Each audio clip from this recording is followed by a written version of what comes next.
नमस्कार.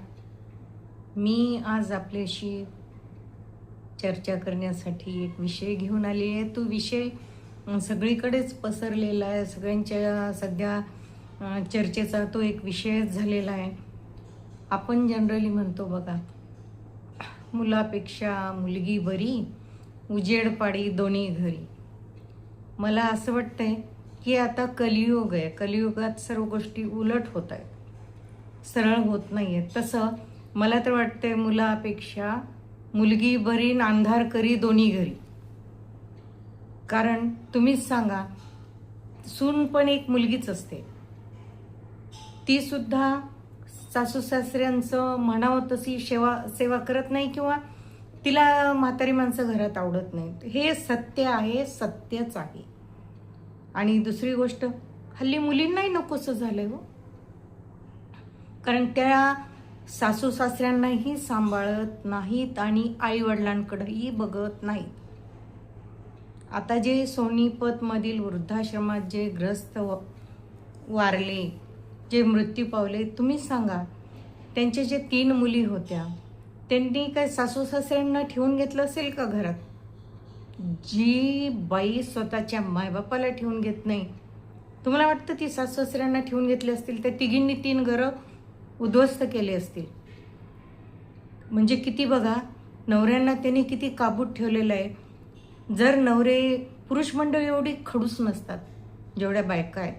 नक्कीच ते जावाईसुद्धा म्हणले असतील की जाऊन या, तुम्ही वडिलांना भेटून या. पण ह्या मुली स्वतःच नाही म्हणाल्या असतील. मला माहिती आहे ना, कारण मी पण एक स्त्री आहे. मला माहिती आहे की स्त्रिया काय करू शकत नाहीत. त्या जेव्हा ठरवतील ना एखादी वाईटच करायचं एखाद्याचं, ते नक्कीच करतात. काय केलं नसेल हो त्या 3 मुली? त्या बिचाऱ्या माणसाला मुलगा नाही, ती एकापाठोपाठ 3 मुली झाल्या. त्यांनी त्या 3ही मुलींना मुलंच सांभाळून शिकवलं, वाढवलं, मोठं केलं, पायावर उभं केलं. 3ही मुली जॉब करतात, किती स्वतंत्र आहेत. त्या कसलाही निर्णय घेऊ शकतात, किंवा त्यांनी तेव्हाच आपल्या वडिलांना स्वतःच्या घरी नेऊन ठेवलं असतं, आपल्यासोबत ठेवलं असतं, सेवा केली असती, त्यांना 2 रोज प्रेमाचे शब्द बोलले असते, आधार दिला असता. कारण शेवटच्या टप्प्यात माणसाला अन्नापेक्षा मानसिक आधाराची खूप गरज असते, कारण शरीर साथ देत नाही.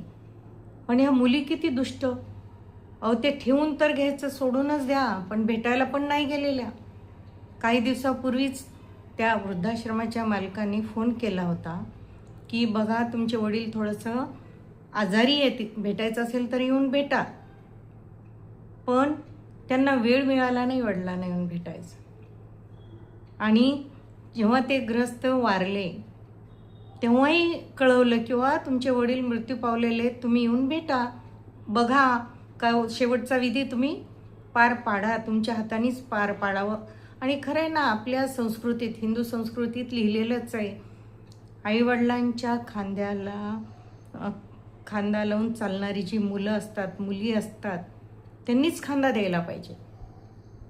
कारण खांदा देण्या इतकं आईवडिलांनी त्यांना मोठं बनवलेलं असतं, पायावर उभं केलेलं असतं. हल्ली कसं झालेलं आहे माहिती आहे का, मुलांना जास्त शिकवणं आणि पायावर उभं करणं म्हणजे निव्वळ आईवडिलांनी आपल्या पायावर धोंडा घालून घेणं झालेलं आहे. पैशाच्या मागे लागून ते इतके दूर जातात आईवडिलांपासून की पैशापुढे त्यांना भावनासुद्धा लक्षात येत नाही. आपल्या म्हाताऱ्या आईवडिलांच्या भावनासुद्धा कळत नाहीत त्यांना. तुम्हीच विचार करा, किती भावना शून्य मुली आहेत त्या. जेव्हा चालू होत असतो त्यांचा अंत्यविधी किंवा ते अग्नी देणं वगैरे, तेव्हा त्यांच्या मुलीनं व्हिडिओ कॉल केला. बघा, व्हिडिओ तर सगळ्यांनीच बघितला असेल की अंत्यविधी व्यवस्थित करा आणि झालेल्याचे सगळे व्हिडिओज आम्हाला पाठवा. आणि त्यातली एक जण तर सरळ म्हणते, अजून किती वेळ लागणार आहे, आम्हाला आंघोळ्या करायच्यात, आम्हाला जेवण करायचे. बापरे, धन्य धन्य धन्य. मुलींना जन्म देणं सुद्धा बघा किती पाप झालं त्या माणसाचं. अहो मुलगा काय मुलगी काय दोन्ही सारखे. आपण काय जन्माला द्यायचं, कोणतं मूल हे आपल्या हातात नाही ना, मुलगा असो मुलगी असो. पण ह्या मुलीने काय विचार करून वडिलांच्या शेवटच्या अंत्यविधीला पण आल्या नाहीत सांगा. किती भावनाशून्य. त्यांनी वडिलांबद्दल काय विचार केला असेल. कधीच मला असं तर वाटत नाही की त्यांनी कधी वडिलांना वडील मानलं असेल. फक्त त्या आपला स्वार्थ होता तोपर्यंत आईवडिलांजवळ राहिल्या, लग्न झाली, पायावर उभं राहिल्या आणि त्यांनी आईवडिलांना ओळख देणं बंद केलं. कारण वडिलांचा खूप मोठा बिझनेस होता काही वर्षापूर्वी, पण तिघींचे लग्न झाल्यानंतर ते थोडंसं त्यांच्या बिझनेसमध्ये लॉस झाला आणि त्यांची परिस्थिती एकदम गरिबीची झाली. तर मुलींनी सुद्धा ओळख देणं विसरल्या. बघा, विचार करा.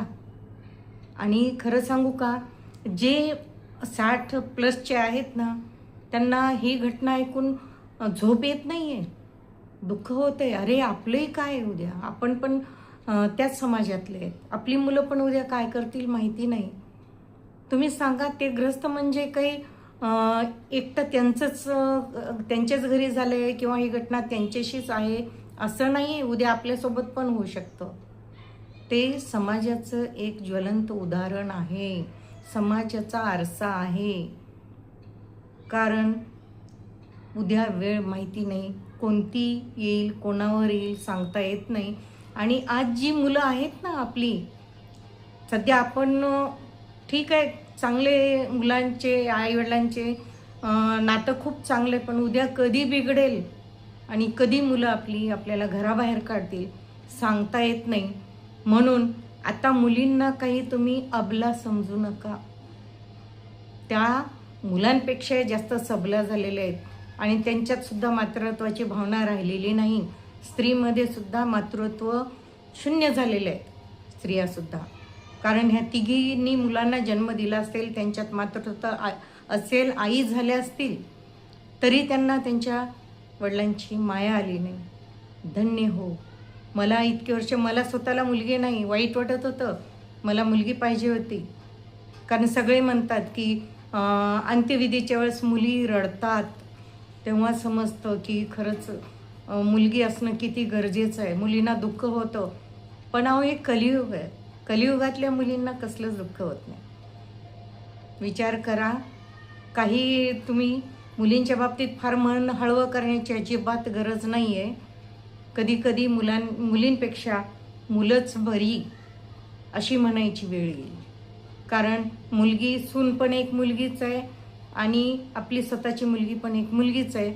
आपली मुलगी दुसऱ्याच्या घरात जाऊन तिथलं बरबादी करते आणि सून आपल्या घरी येऊन करते. फरक एवढाच आहे.